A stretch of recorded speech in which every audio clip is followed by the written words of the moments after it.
사도행전 14장 19절부터 28절까지의 말씀은 사도행전 가운데 저에게 가장 마음을 뜨겁게 하고 울리는 말씀이 무엇이냐고 한다면 저는 단언코 이 말씀을 꼽을 수 있습니다. 이 말씀과 사도행전 맨 마지막 구절이 나와 있는 부분을 꼽을 수 있고, 성경 안에서 저의 인생을 가장 바꿨던 구절들을 꼽아달라고 한다면 전 그 중에 하나로 이 구절을 꼽을 수 있습니다. 왜냐하면은 제가 이 구절을 설교하는 이재철 목사님 때문에 100주년 기념교회로 가기로 결심을 했고, 그것이 제 한 15년, 20년 정도의 삶을 바뀌어가고 있다라는 것. 2010년 정도로 기억하는데, 그때 제가 이 설교를 들은 이후 벌써 20년이 지나지 10년이 지나지 않았습니까? 10년이 넘는 시간 동안 이 구절이 저에게 계속해서 울리고 있다라는 것, 저의 목회자 상을 만들어가고 있다라는 것, 제가 그리고 있는 교회의 복음 전파 과정을 그리고 있다라는 것, 설계도와 같고 청사진과 같은 것이 저에게는 이 본문입니다. 그래서 짧은 시간 동안 이 본문을 다 설명할 수는 없지만 그냥 제가 은혜 받았던 대로 짧게 흐름만 짚어드리고 이야기를 나누고 함께 기도하는 시간을 갖도록 하겠습니다. 먼저 보시면은 19절에 유대인들이 안디옥과 이고니온에서 와서 무리를 충동했다. 그들이 돌로 바울을 쳐서 죽은 줄로 알고 시외로 끌어내쳤다라고 이야기를 하는데, 안디옥과 이고니온에서 쫓아와 가지고 정말로 꽤 많은 시간, 꽤 많은 거리를 들어서 쫓아와서 자기를 돌로 치는 사람을 마주했을 때 바울이 어떤 마음이었을 것 같습니까? 자업자득이죠. 자기가 했던 그대로 자기가 사람을 돌로 치라고 선동하고, 그리고 사람들을 돌로 맞는 자리 앞에 세우기 위하여 잡아가다가 이제 예수를 만나지 않았습니까? 자기가 했던 그대로 지금 당하고 있는 바울의 모습을 그리고 있는 거예요. 이 사람들이 얼마나 악독했냐면요, 전에는 그 고위 관직에 있는 사람들과 귀부인들을 꼬셔가지고 억울한 누명을 씌우지 않습니까? 그런데 지금 성 안에서 돌로 치고 있는 거예요. 유대인들은 성 안은 정결한 상태를 유지해야 했기 때문에 돌로 칠 때는 항상 성 바깥으로 나가서 치는 것이 관례였습니다. 정말 특수한 일을 제외하고는 웬만하면은 성 바깥에, 성문 앞에서 재판을 하고 그리고 돌로 때려 죽이는 것이 관례였는데, 오죽 급했으면 또 도망갈 것 같으니까 일단 성 안에서 둘러싸고 돌로 죽인 거예요. 그리고 그 바울을 잡아가지고 질질 끌어가지고 성문 밖 쓰레기장 있는 데다 버리고 있는 모습을 그리고 있는 거죠. 성문 밖에는 오물들이나 이물질들이나 부정한 것들을 태우는 쓰레기장이 있었는데, 그 쓰레기장을 게헨나라고 불렀고, 그 게헨나라는 말이 지옥을 뜻하는 말로 바뀌게 됩니다. 결국 바울은 자업자득으로 인하여 억울하게 누명을 쓰고 자기가 그랬던 대로 돌에 맞아서 사람들의 손에 이끌려서 쓰레기장, 지옥으로 던져지고 있는 모습을 그리고 있다라는 것이죠. 20절에 보면 제자들이 둘러섰을 때에 바울이 일어나 그 성에 들어갔다가 이튿날 바나바와 함께 더베로 갔다라고 이야기를 합니다. 그런데 19절에서 제가 의아했던 부분은요, 바울이 그렇게 돌에 맞아서 갑작스럽게 죽고 있는 상황에서도 그 누구도 나서지 않고 있다라는 것입니다. 20절에 보면 분명히 제자들이 바울을 둘러섰다, 시체가 돼버린 바울을 성문 밖에서 둘러섰다라고 이야기를 하는 거예요. 바울이 죽고 끌려가는 과정을 제자들이 보고 있었지만 누구도 동참하지 않았고 누구도 말리지 못했다라는 것입니다. 20절에 바나바는 지금 왜 이제서야 나옵니까? 바울을 전도했고, 소위 말해서 바울을 목회 사역으로 불렀던 선임 목회자가 바나바였습니다. 그런데 바나바가 이 상황 가운데 있어서 뒤로 물러서서 침묵하고 있다가 바울이 죽으니 그때서야 움직이고 있는 모습을 그리고 있다라는 거죠. 사역이라는 게 참 쓸쓸합니다. 그리고 아무도 이해해주지 못하는 어떤 지점으로 들어가는 것이 사역이고, 거기에 대해서 뭐 핑계대고 누구 탓할 필요가 없어요. 바울은 이 상황에서 사람들 탓하지 않습니다. 내가 억울한데 이 안디옥과 이고니온에서 온 사람들, 저 나쁜 놈들, 원망하지도 않았고요. 그리고 지금 조금 전에 어떤 일이 있습니까? 바울이 선천성으로 하체를 쓰지 못하는 사람을 일으켜 세우지 않습니까? 그런데 그 사람한테 야, 내가 너 살려줬더니 왜 지금 침묵하냐고 탓하지도 않습니다. 자기를 둘러싸고 있는 시체가 되어서야 이제 민기적 걸어 나오는 동료들을 향해서 원망하지도 않고, 내가 다른 사람은 몰라도 바나바 당신은 믿었습니다 라고 이야기할 수 있음에도 불구하고 바나바를 원망하지도 않는다라는 거죠. 그렇게 바울은 아무 말도 못하고 죽어가는 모습을 그리고 있다라는 것입니다. 아이러니하게도 이 사건 이후에 바나바와 바울이라는 표현에서 바울과 바나바라는 표현으로 바뀝니다. 결국 하나님은 누구보다도 예수 그리스도를 닮은 침묵의 자세로, 순종의 자세로 죽음까지 가고 있는 바울의 모습을 보며 그 바울을 그 단체의 영적인 리더로 세워가시는 것을 볼 수 있다라는 거죠.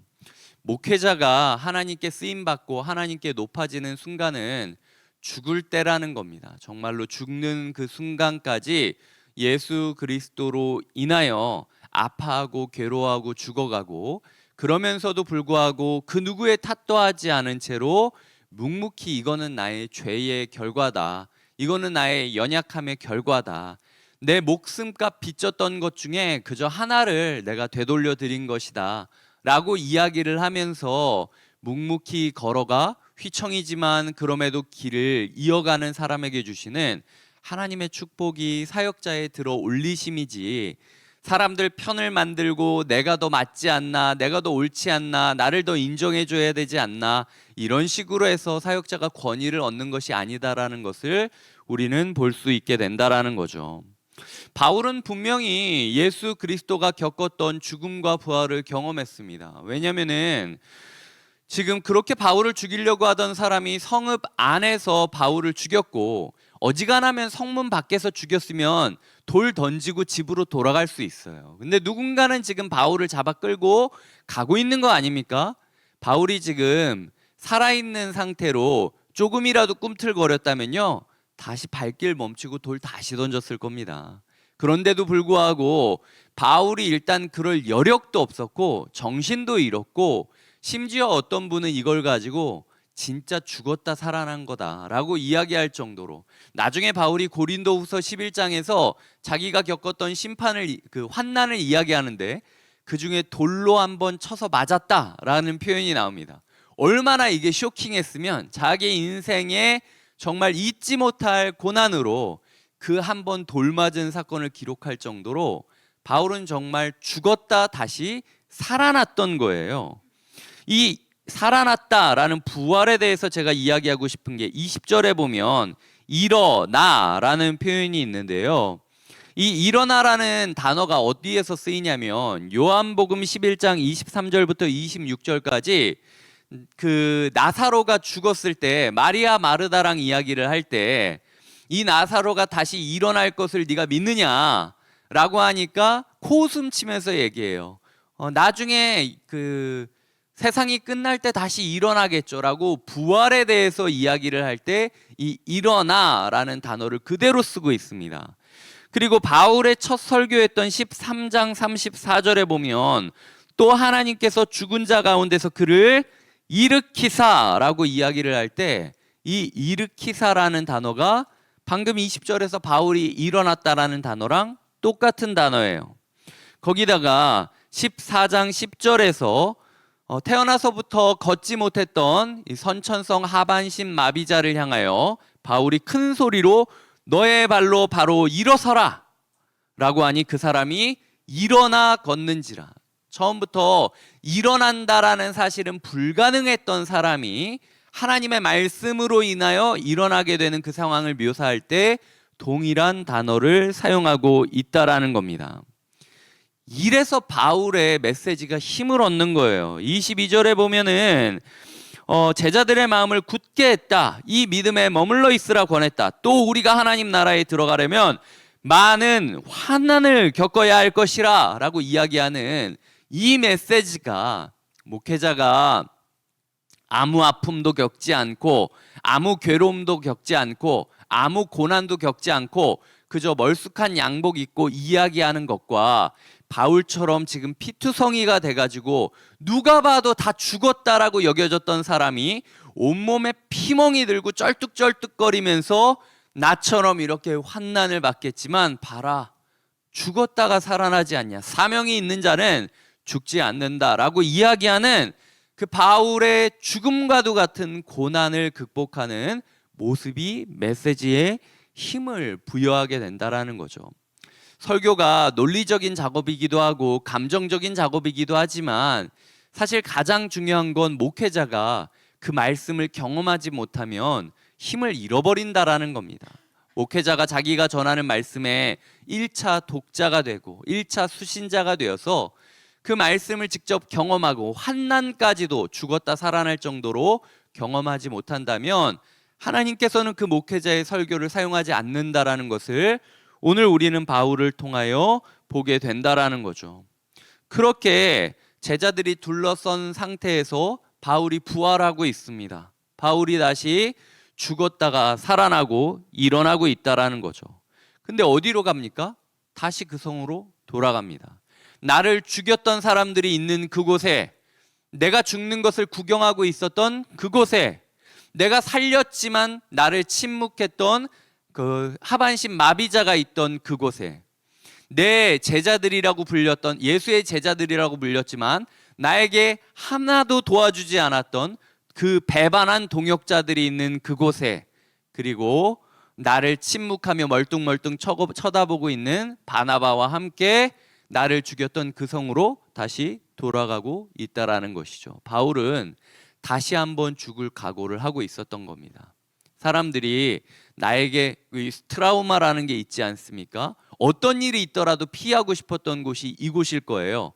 그럼에도 불구하고 복음을 전하기 위해선 내가 그 자리에 들어가겠다라 생각을 하고 다시 그 성에 들어갔다가 자신이 살아있는 모습을 보여준 후에 교회를 다독이고 이튿날 바나바와 함께 더베로 여행을 떠나는 모습을 그리고 있다라는 거죠. 이렇게 바울은 복음을 위하여 자신의 인생을 또 한 번, 목숨이 나에게 또 한 번 주어졌으니 또 한 번 돌맞다 죽을 수도 있다라고 각오하며 그날 다시 한번 그 성읍으로 들어가고 있는 모습을 그리고 있다라는 겁니다. 그는 더베에 가서 복음을 전하는데 많은 사람을 제자로 삼았다라고 합니다. 그 사람이 바울이 말을 잘했기 때문입니까? 바울이 뭔가 힘을, 능력을, 기적을 행했기 때문입니까? 그런 얘기 없어요. 바울이 행했던 꼬라지는 소위 말해서 온몸에 피투성이가 된 채로 지금 말도 제대로 이어가지 못한 채로 전하는 복음이었지만 그럼에도 불구하고 사람들이 그 복음을 받아들이고 있다라는 것이죠. 중요한 것은 제자로 삼고 더베에서 루스드라와 이고니안과 안디옥으로 다시 돌아가고 있다라는 겁니다. 또 돌아가고 있는 거예요. 지금 이 더베에서요, 조금만 오른쪽으로 가면요 다소가 나옵니다. 다소가 어디입니까? 바울의 고향입니다. 바울이 돌아갈 곳이 있는, 고향은 돌아갈 곳 아닙니까? 바울은 돌아갈 곳이 분명히 옆에 있었는데도 불구하고 돌아갈 곳을 향하여 돌아가는 것이 아니라 돌아가야 될 사람을 향해서 돌아가고 있는 거예요. 그의 관심은 자기가 돌아갈 곳이 아니라 자기가 복음을 심겨줬던 교회를 향하여, 그 사람들을 향하여 돌아가고 있는 겁니다. 그곳이 어디죠? 이 더베를 지나 루스드라를 지나 이고니온을 지나 안디옥을 지나, 루스드라는 내가 죽었던 곳이고 이고니온과 안디옥은 나를 죽이려고 하는 사람들이 있는 곳이고, 그리고 다시 돌아가는 곳은 어디가 있습니까? 지금 해발 2000m가 있는 타우루스 산맥을 또 넘어야 되는 거예요. 그 그 산맥이 누구입니까? 마가 요한이 그 산맥 무서워서, 그 산맥 어려워서 집으로 가겠다라고 하고 예루살렘으로 돌아갔던 그곳입니다. 마가 요한은 돌아갈 곳이 있었던 거예요. 바울은요, 돌아갈 곳이 없었던 겁니다. 목회자는 돌아갈 곳을 지우고 시작해야 되는 것이 목회자의 사역인 거예요. 지금 제가 곁에 있는 교회에 있어서 뒤가 있겠습니까? 여기서 실패하면은 뭐 돌아갈 곳이 있겠습니까? 저는 돌아갈 곳이 없어요. 제가 갈 곳은 성도님들 마음밖에 없고, 성도님들의 삶밖에 없고, 이 함께하는 곁에 있는 교회밖에 없지.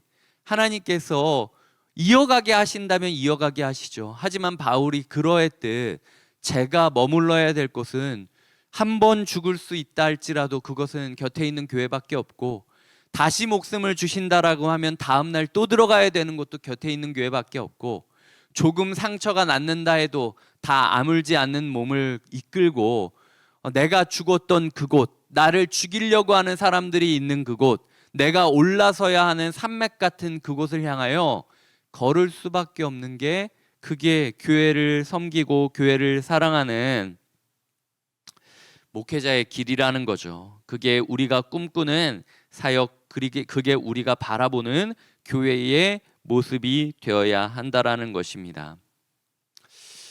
그렇게 돌아갈 곳 없이 돌아갈 사람을 향하여 한 걸음 한 걸음, 도대체 누가 남아 있을까? 내가 그때 복음을 전했던 사람 중에 누가 교회를 이루고 있을까? 두렵고 떨리는 마음으로, 기대하는 마음으로 걸어가는 그 바울의 걸음은 어떻게 됩니까? 23절에 보면 각 교회에서 장로들을 택하여 금식기도 하고 주께 그들을 위탁했다라고 이야기를 합니다.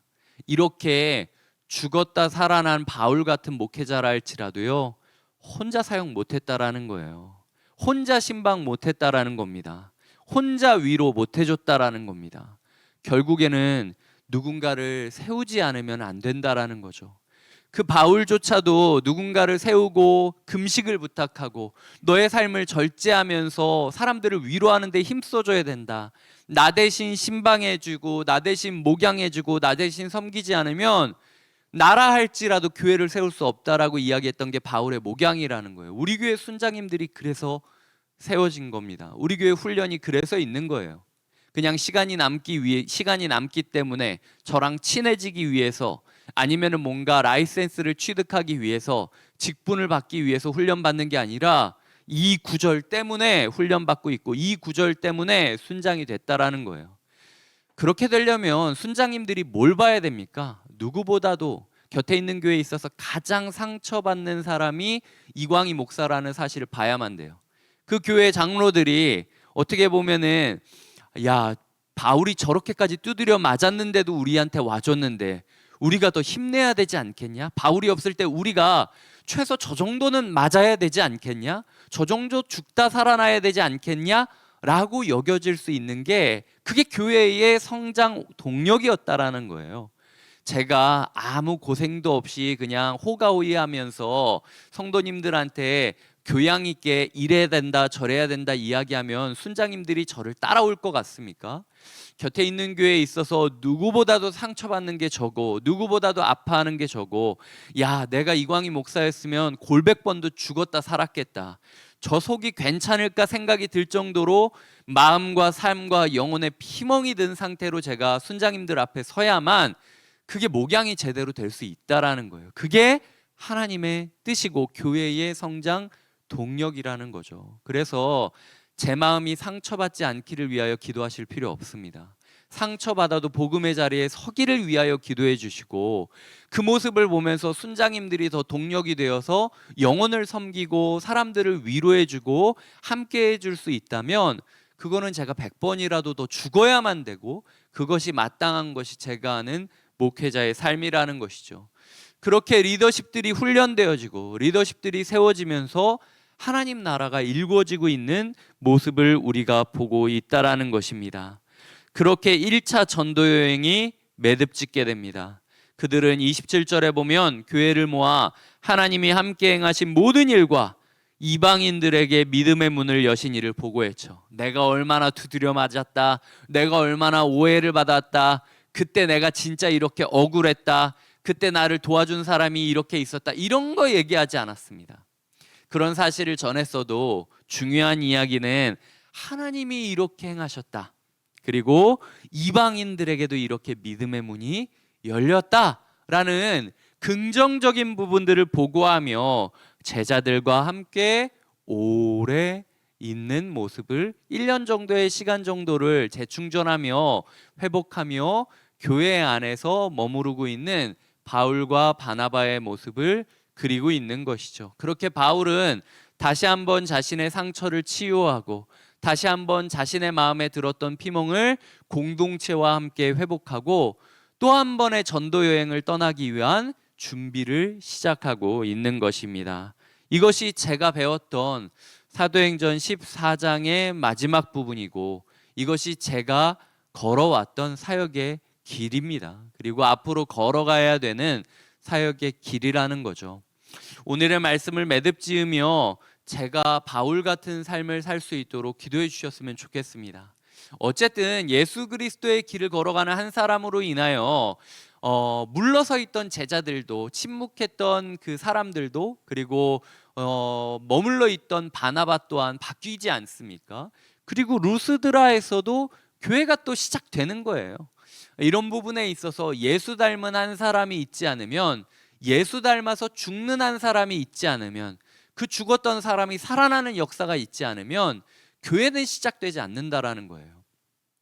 우리 교회 안에 이런 작은 예수 한 명이 태어나고 죽어가고 다시 살아날 수 있기를 기도해 주시고, 그리고 우리 교회 가운데 이런 일들이, 이런 흐름들이 이어짐으로 말미암아 시시비비나 어떤 원한 관계가, 그리고 서운함이 교회를 지배하는 것이 아니라 하나님 나라의 꿈과 하나님 나라의 소망과 하나님 나라의 비전이 선포되면서 교회가 흥왕하게 되는 역사가 일어나게 해달라고 기도해 주셨으면 좋겠습니다.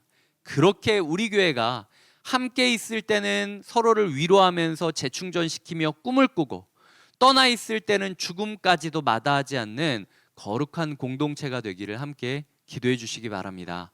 기도하시겠습니다.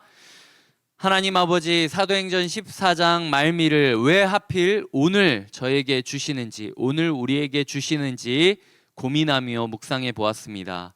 하나님, 우리 교회가 걸어가야 될 길이 바로 여기에 있음을 깨닫게 하여 주시옵소서. 돌아갈 곳 없는 목회자로서 사람들 한 영혼 한 영혼을 위하여 고난과 핍박을 향하여 걸어가고 있는 바울의 모습을 우리의 모습으로 삼게 하여 주시고, 우리의 교회가 이런 일들을 통하여 더욱더 하나님 나라로 빚어지게 하여 주시옵소서. 감사하고 예수님의 이름으로 기도드립니다. 아멘.